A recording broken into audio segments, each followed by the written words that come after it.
Bismillahirrahmanirrahim. Welcome to Sandal College Boys Section online classes. Assalamu alaikum dear students. Here is Akhtar Saeed, your English teacher. Today I'll discuss passive voice of past continuous tense. I'll tell you just 4 steps with the help of which you can change the active voice of past continuous tense into passive voice. आइए बिस्मिल्लाह करते हैं. A sentence has normally 3 parts. This is a sentence of past continuous tense. He was learning his lesson. He is subject, was learning verb, and his lesson is object. So 4 steps are: step 1, this object will take the place of this subject. We'll write the subjective form of object, as we'll write his lesson here in the beginning of the sentence. This is step 1. Now step 2, this subject will take the place of this object and we'll write the objective form of subject, and before that we'll write by. Here is he, it will be changed into by him. If there is Ali, it will be changed into by Ali. I by me, we by us, you by you, she by her, it by it, and they by them. This is step 2. Now step 3. Step 3 is third form of the verb. याद रहे कि तमाम passive voice के sentences में verb की हम third form ही use करेंगे. एक और बहुत इंपॉर्टेंट बात आपको बताता चलूँ, ये जो 3 स्टेप्स हैं जो अभी तक हमने किए हैं, ये तमाम टेंसेस के तमाम पैसिव वॉइसेस में ये सेम रहते हैं. स्टेप 1 भी ऐसे रहेगा, स्टेप 2 भी ऐसे रहेगा और स्टेप 3 भी ऐसे रहेगा. Just will make changes in step 4 according to the tense. Step 4 is we'll write the object here in the beginning as we write his lesson. We'll see in past continuous tense, if this object is singular, we'll write was being. If this object, his lesson, is plural, we'll use were being. So, step 1, his lesson. Step 2, objective form of subject by him. Step 3, third form of the verb. And these 3 steps remain the same in all the tenses of passive voices. Step 4 is different. That is the selection of helping verb. This is past continuous tense. We'll use was being in case object is singular. We'll use were being in case object is plural. Now we apply this construction, this formula on this sentence. Step 1, his lesson, object will take the place of the subject. We'll write his lesson in the beginning. Step 2, he will take the place of the object. We'll write here at the end of the sentence by him. This is step 2. Step 3 is learning. Learning, third form, learned. Now step 4, that is the selection of helping verb. We'll see whether his lesson is singular or plural. His lesson is singular, we'll use was being. So the sentence becomes, his lesson was being learned by him.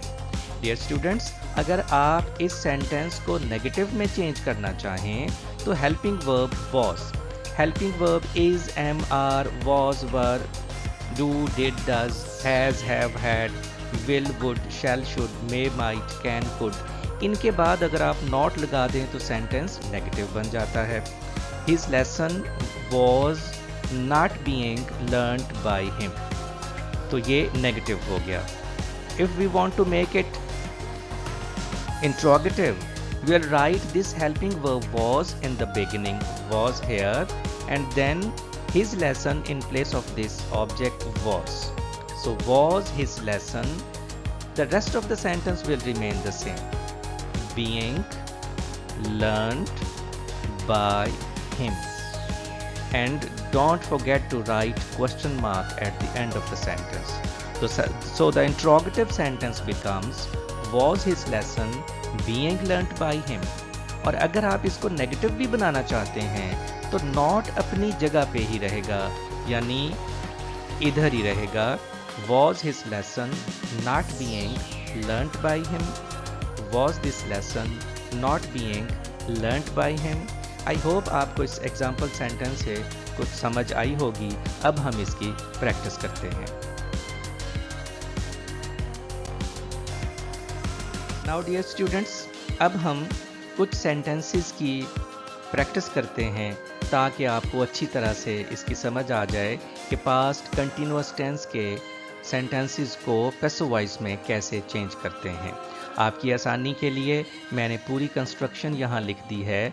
आप sentence करते हुए यहाँ से भी help ले सकते हैं, जो हम बड़ी डिटेल से पिछली स्लाइड में डिस्कस कर चुके हैं। Sentence number 1, that is the gardener was picking flowers. माली फूल तोड़ रहा था। याद रहे, गार्डनर के लिए वर्ड पिक यूज़ करते हैं और आम लोगों के लिए फूल तोड़ने के लिए प्लक का वर्ड यूज़ किया जाता है। अब हम उन्हीं 4 स्टेप्स की मदद से इस सेंटेंस को पैसिव वॉइस में चेंज करते हैं। The gardener subject, was picking verb और flowers object. Step 1, this object will take the place of the subject, flowers will be written in the beginning. Step 2, the gardener subject, it will change here at the place of flowers, we'll write the gardener और इसके साथ हम by की addition कर देंगे। Step 2 complete हो गया। Step 3 is third form of the verb pick, that is picked. Now step 4, that is the selection of helping verb. Flowers is plural, we'll use were being. अगर ये flower होता यानी singular होता तो फिर हमने वॉज बीइंग यूज करना था। अब ये प्लूरल है तो हम वर बीइंग यूज कर रहे हैं। Flowers were being picked by the gardener. Sentence number 2, they were offering prayers. वो नमाज अदा कर रहे थे। याद रहे, नमाज की इंग्लिश प्रेयर्स होता है, प्रेयर नहीं होता। They were offering prayers, they subject, were offering verb or prayers object. Step 1, prayers object will take the place of the subject they.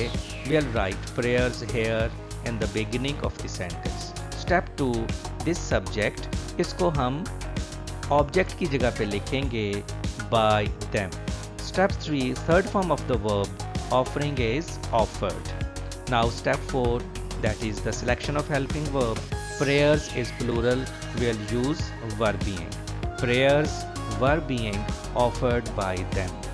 Prayers were being offered by them. Now sentence number 3. They were not making false promises. वो झूठे बहाने नहीं बना रहे थे। They subject, were not making verb, false promises object. Now उन्हीं 4 steps की मदद से हम इस सेंटेंस को पैसिव वॉइस में चेंज करते हैं, लेकिन इसमें नॉट आ गया। आप वक्ती तौर पे ये समझें ये नॉट नहीं है।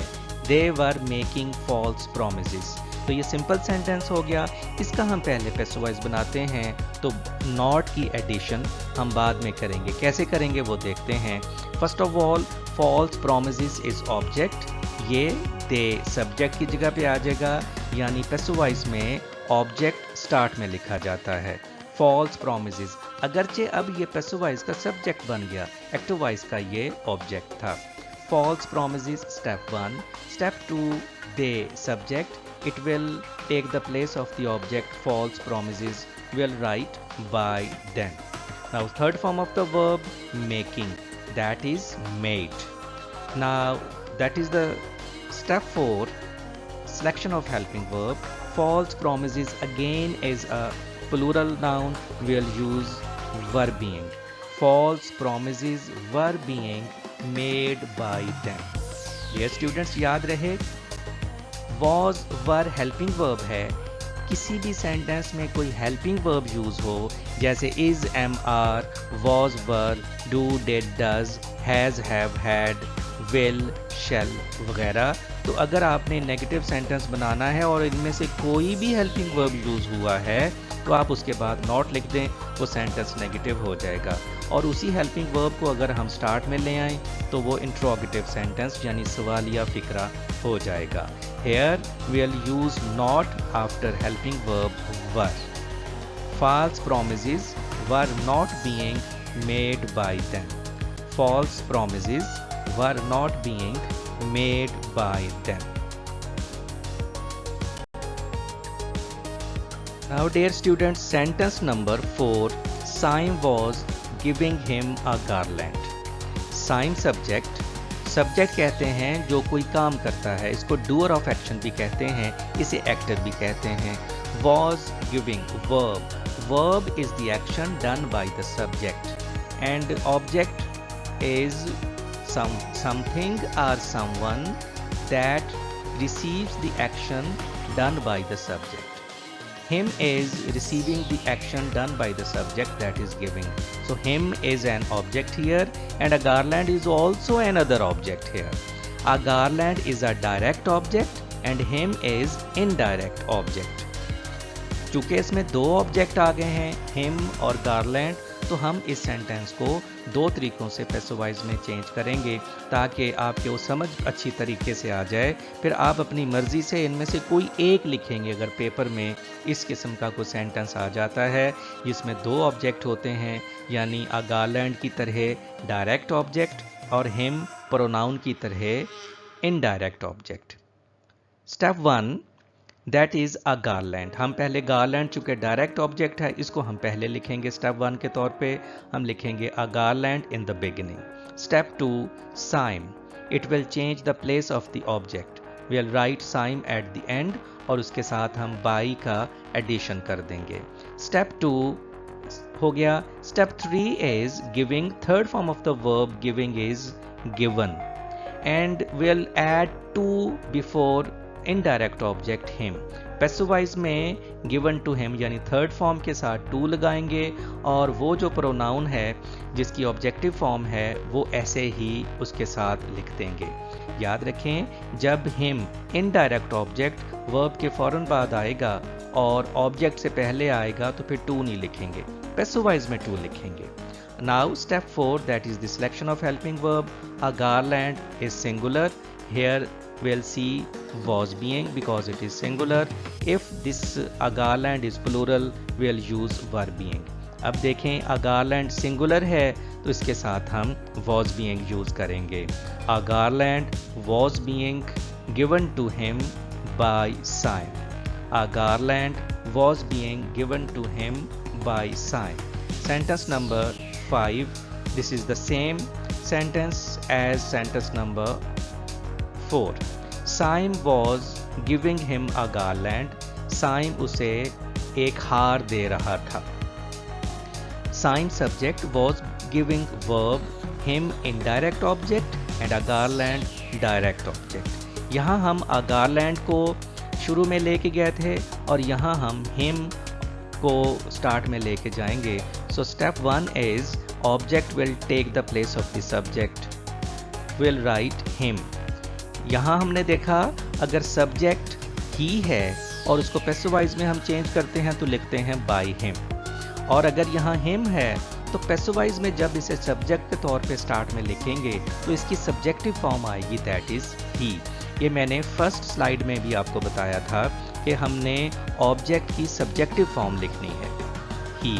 स्टेप 2, Syme इज सब्जेक्ट, ये ऑब्जेक्ट की जगह पे आ जाएगा, हम लिखेंगे by Syme. Step 3, that is the third form of verb, given a garland.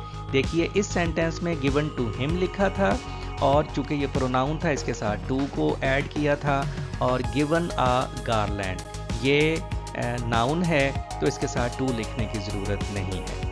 This is step 3. Now step 4, that is the selection of helping verb. He is a singular, we'll use was being. He was being given a garland by Syme. He was being given a garland by Syme. Now dear students, sentence number 6. Were they decorating the city? क्या वो शहर को सजा रहे थे? ये interrogative sentence है और मैं आपको मशवरा दूंगा कि कभी भी इंट्रोगेटिव सेंटेंस का डायरेक्ट पैसिव वॉइस ना करें। जैसे ये इंट्रोगेटिव सेंटेंस है, सवालिया फ़िक्रा है, आप वक्ती तौर पे समझें ये वर नहीं है, लेकिन ये आपको पता है कि ये पास्ट कंटिन्यूअस टेंस का फ़िक्रा है, as were is written here. तो अब हमारे पास सेंटेंस बचा they decorating the city. They subject, decorating verb और द सिटी ऑब्जेक्ट। हम उन्हीं 4 स्टेप्स की मदद से इस सेंटेंस को भी सॉल्व करते हैं। Step 1 is the city is object, it will take the place of the subject they. Will write the city here. Step 2, they is subject, it will change the place here, at the place of the city we'll write by them. Step 2. Now step 3, that is the third form of the verb, decorating, decorated. Now step 4, that is the selection of helping verb. The city is singular, we'll use was being. अगर cities होता फिर हमने were being use करना था। The city is singular, we'll use was being. The city was being decorated by them. ये इस simple sentence का passive voice हो गया। अब हम क्या करेंगे, जिस तरह मैंने पिछली स्लाइड में बताया था कि was, were, is, am, are, do, did, does, will और shall, can वगैरह जहाँ भी यूज़ हों, अगर उसका सेंटेंस का हमने नेगेटिव बनाना है तो उसके बाद नॉट लिख दें। इंट्रोगेटिव बनाना है तो हम इसी हेल्पिंग वर्ब को हम यहाँ से उठाएंगे और स्टार्ट में लिख देंगे। तो सेंटेंस बन गया was the city being decorated by them, was the city being decorated by them। और ये इंट्रोगेटिव सेंटेंस है तो याद रहे हम यहाँ क्वेश्चन मार्क ज़रूर डालेंगे। was the city being decorated by them।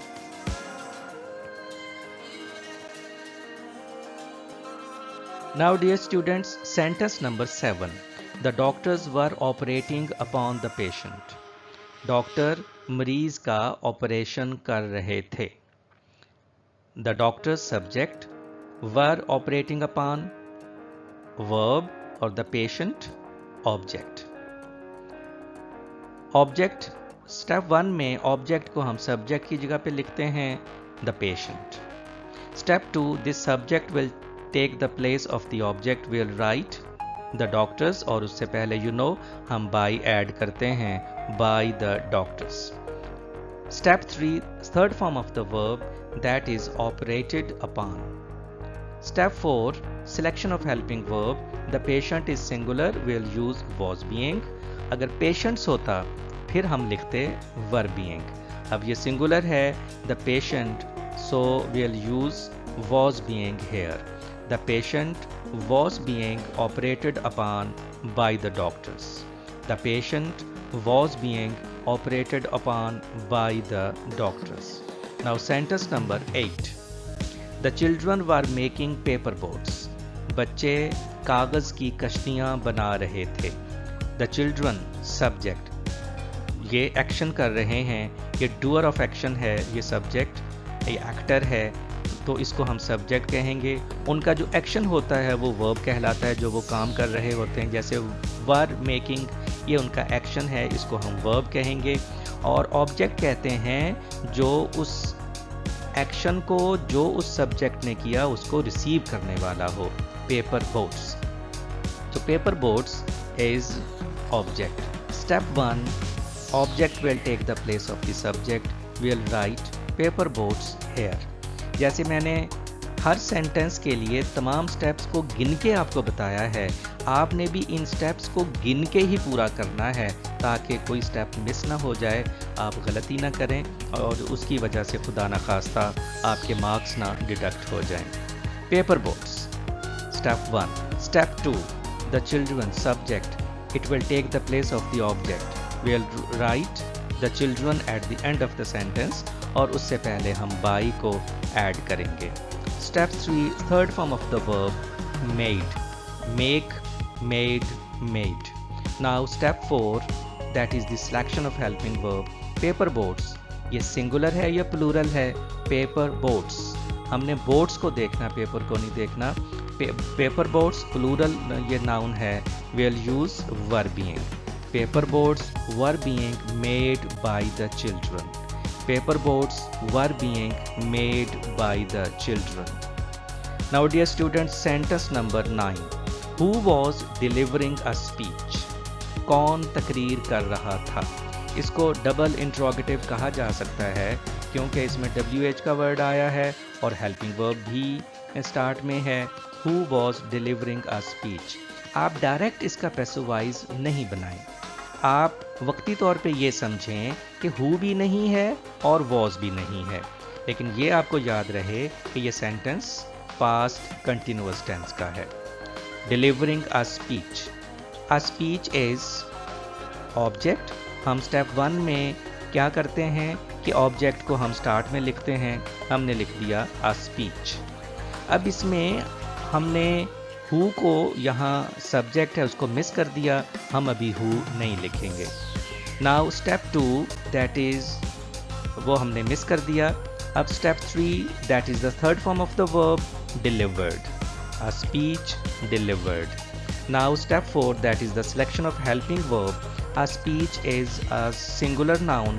We'll use was being. A speech was being delivered.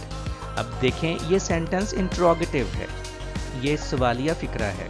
तो सवालिया फिक्रा में हम क्या करते हैं, हम हेल्पिंग वर्ब को सेंटेंस के स्टार्ट में ले आते हैं। तो was a speech being delivered। अब ये हु है, याद रखें हु को हम स्टार्ट में ही लिखेंगे, लेकिन क्योंकि ये सब्जेक्ट है तो हम इसे बाय whom में चेंज करेंगे। तो सेंटेंस बन जाएगा bye whom was a speech being delivered. By whom was a speech being delivered.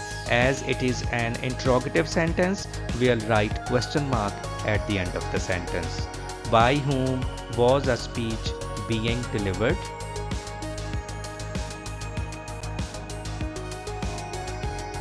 Now dear students, sentence number 10. Sarah was combing her hair. सारा अपने बालों में कंघी कर रही थी। सारा इज सब्जेक्ट, वो एक्शन कर रही है। was combing कंघी करने का एक्शन परफॉर्म कर रही है, तो ये वर्ब हो गया। और उसका एक्शन रिसीव कौन कर रहा है, her hair.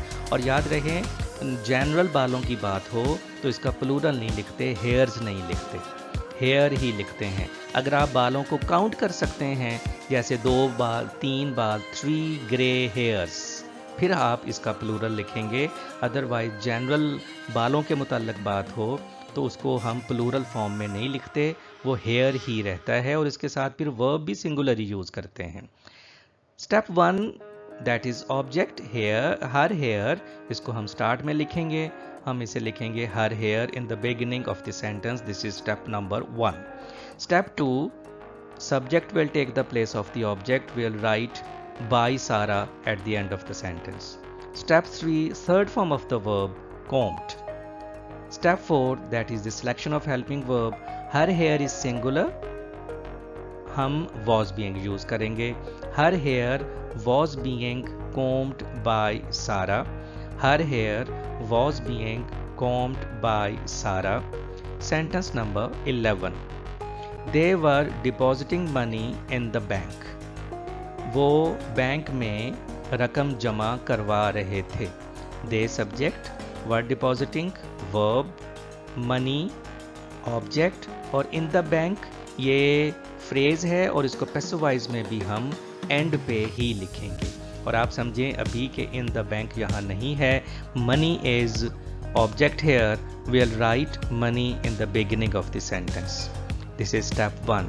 Step 2 they subject, ये money की जगह पे लिखेंगे, ऑब्जेक्ट की जगह पे हम लिखेंगे by them.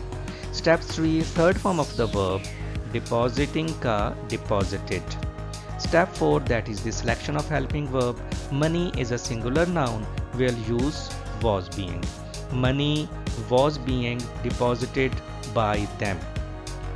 याद रहे एक्टिव वॉइस का सेंटेंस में जब ऑब्जेक्ट हम लिख देते हैं उसके बाद अगर कोई फ्रेज है तो हम पैसिव वॉइस में भी उसे एज इट इज ही लिख सकते हैं, in the bank. Money was being deposited by them in the bank.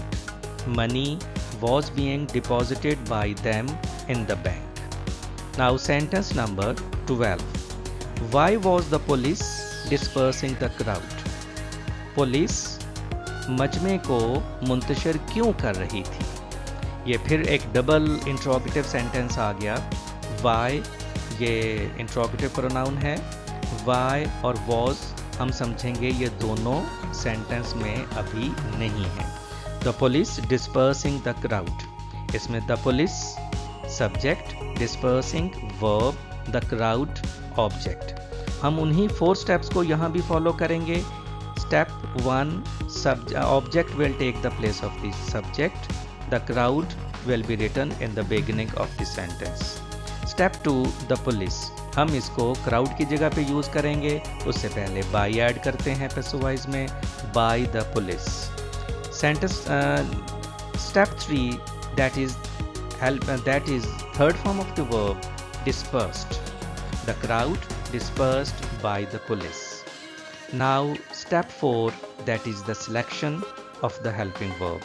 The crowd is singular, we'll use, ये देखिए was being। अगर यहाँ plural हो तो हम यूज़ करेंगे were being। The crowd was being dispersed by the police।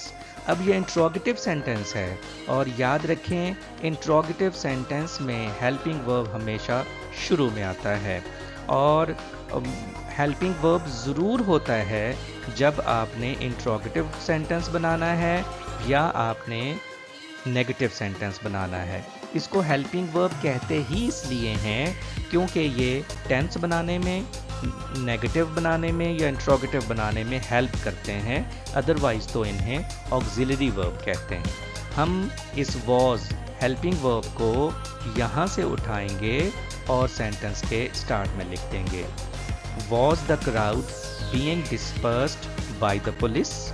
और यहाँ हमने पिछली स्लाइड में देखा who था तो उसकी जगह पे by whom लिख दिया। अब हम why को why ही लिखेंगे, यानी ये by whom या by why नहीं होगा who की तरह। who के अलावा जितने भी बाकी WH वाले वर्ड हैं जो सेंटेंस के स्टार्ट में लिखते हैं इंट्रोगेटिव बनाने के लिए, तो वो पैसिव वॉइस में भी स्टार्ट में ही लिखे जाते हैं जैसे कि वो एक्टिव वॉइस में होते हैं। जैसे वाई है तो वाई को वाई की जगह पे वाई ही लिख दिया। Why was the crowd being dispersed by the police, why was the crowd being dispersed by the police. और ये इंट्रोगेटिव सेंटेंस है। And never forget to write question mark at the end of all the interrogative sentences.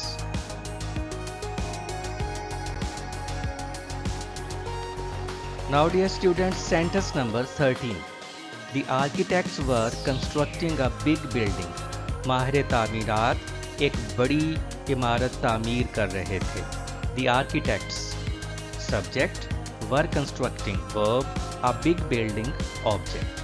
हम उन्हीं 4 steps को follow करेंगे और इस sentence को पैसिव वॉइस में चेंज करेंगे। Step 1, object will take the place of the subject, a big building. Step 2, this subject will take the place of this object, the architects. और उससे पहले हम बाय ऐड करते हैं, by the architects. Step 4, third form of the verb constructed. याद रहे passive voice के तमाम सेंटेंसेस में हम हमेशा third form of the verb use करते हैं। अ big building constructed by the architects. Step 4, that is the selection of the helping verb. A big building is a singular noun, we'll use was being. A big building was being constructed by the architects. A big building was being constructed by the architects. Sentence number 14. Were they playing cricket?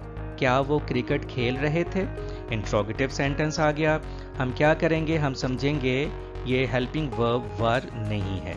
और याद रहे वर की मदद से ही हमें पता चला कि ये पास्ट कंटिन्यूअस टेंस का फिक्रा है। अब हमारे पास जो सेंटेंस बचा, were they playing cricket. They subject, playing verb, cricket object. हम उन्हीं 4 स्टेप्स को फॉलो करेंगे। उन 4 स्टेप्स में step 1 Object will take the place of the subject. We'll write cricket in the beginning of the sentence. Step 2 subject they. इसको हम cricket की जगह पे लिखेंगे, लेकिन उससे पहले by लिखेंगे, by them. Step 3 third form of the verb played. Step 4 selection of the helping verb was being, क्योंकि cricket singular noun है. Cricket was being played by them. अब चूंकि ये जो सेंटेंस था ये इंट्रोगेटिव सेंटेंस था, इसको हम पैसिवाइज में भी इंट्रोगेटिव सेंटेंस में ही चेंज करेंगे. तो cricket was being played by them, ये मैं पहले भी बता चुका हूँ. जिस सेंटेंस में हेल्पिंग वर्ब यूज़ हो, जिसे एक्चुअली ऑक्सिलरी वर्ब कहते हैं, उसके बाद नॉट लगा दें तो सेंटेंस नेगेटिव, उसको सेंटेंस के स्टार्ट में ले आएँ तो सेंटेंस इंट्रोगेटिव बन जाता है. Was cricket being played by them, was cricket being played by them. As it is an interrogative sentence, we'll write question mark here. Was cricket being played by them? Sentence number 15. Why were they throwing stones? वो पत्थर क्यों फेंक रहे थे? ये double interrogative हो गया. हम वक्ती तौर पे ये समझें why भी नहीं है और वर भी नहीं है. मैं ये क्यों कहता हूँ कि आप ये समझें कि नहीं है? आप डायरेक्ट इस सेंटेंस का जब पैसिवाइज बनाने की कोशिश करेंगे तो गलती कर सकते हैं. इसलिए जब आपकी अच्छी प्रैक्टिस हो जाए, आपको अच्छी तरह समझ आ जाए, फिर आप बड़े आराम से इंट्रोगेटिव सेंटेंस को, जिस तरह मैं इसको डबल इंट्रोगेटिव सेंटेंस कहता हूँ, इसको फिर आप पैसिवाइज में चेंज कर सकते हैं. अभी आप ये समझें वाई भी नहीं है और वर भी नहीं है. दे थ्रोइंग स्टोन्स, वो पत्थर फेंक रहे थे. उन्हीं 4 स्टेप्स की मदद से हम इसको चेंज करते हैं पैसिवाइज में. दे सब्जेक्ट, थ्रोइंग वर्ब और स्टोन्स ऑब्जेक्ट. स्टेप 1 ऑब्जेक्ट को हम सब्जेक्ट की जगह पे लिखेंगे स्टोन्स. स्टेप 2 दे को हम स्टोन्स की जगह पे लिखेंगे और लिखेंगे बाय देम. ये देखिए दे बाय देम, आप यहाँ से भी हेल्प ले सकते हैं. Step 3 third form of the verb throw, उसकी थर्ड फॉर्म होगी thrown. Stones thrown by them. Stones, अब हम स्टेप 4 की तरफ जाएंगे, that is the selection of the helping verb. Stones plural है तो हम वर बीइंग यूज करेंगे. Stones were being thrown by them. अब जरा इस सेंटेंस को देखते हैं. ये इंट्रोगेटिव है, मैंने यहाँ भी बताया था. हेल्पिंग वर्ब हो सबसे पहले उसे स्टार्ट में लेके आए. ये इंट्रोगेटिव हो गया. Were stones being thrown by them. यहाँ वाई है तो पैसिवाइज में भी इसे आप स्टार्ट में ही लिख देंगे as it is. Why were stones being thrown by them. Why were stones being thrown by them. क्योंकि ये इंट्रोगेटिव सेंटेंस है तो यहाँ क्वेश्चन मार्क हम ज़रूर लिखेंगे. स्टूडेंट्स, मुझे उम्मीद है कि आपको आज के इस लेक्चर की समझ आई होगी कि किस तरह से 4 स्टेप्स की मदद से आप पास्ट कंटिन्यूअस टेंस के एक्टिव वॉइस को पैसिव वॉइस में चेंज कर सकते हैं. If you have any question, if you have any problem, please comment in the comment section below and I'll be there inshallah to answer your questions. Till the next lecture, please take care of yourself and your dear ones. Thank you very much.